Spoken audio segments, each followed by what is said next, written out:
Okay, so let's get things straight. You're wanting to learn more about the gender pay gap. Let me give to you a brief explanation.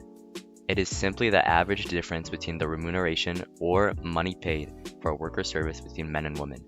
And it seems that not just now, but for what has been decades upon decades up to this point, women worldwide have been subject to the gender pay gap. But the real question is, why is this still even a thing?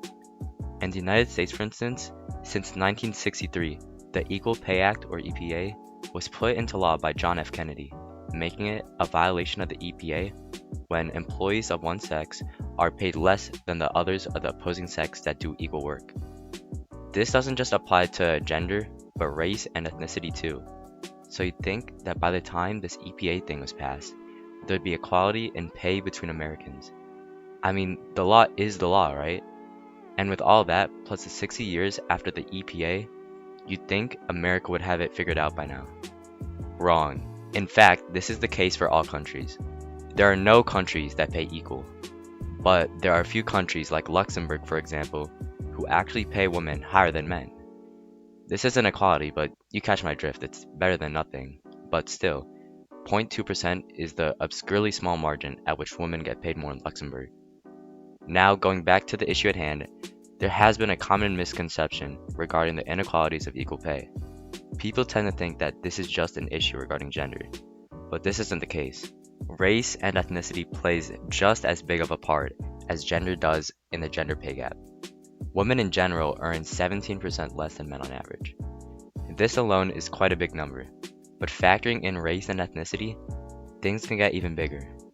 In 2020 alone, black women were paid 58% of what white men were paid.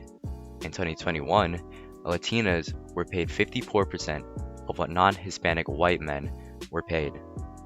But for white women, they're paid 83% of what white men were paid in 2021.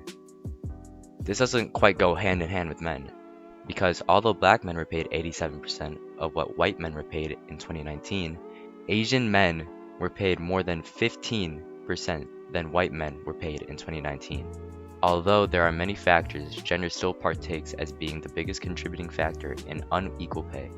Now that I'm finished, you're probably thinking to yourself, what can I do to contribute and to change such a big issue? The answer also goes for every other big issue.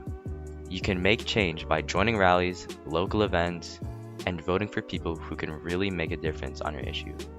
Because if you really want to see issues change for the better, your best shot is to take action and, most importantly, spread information on your issue by using your voice.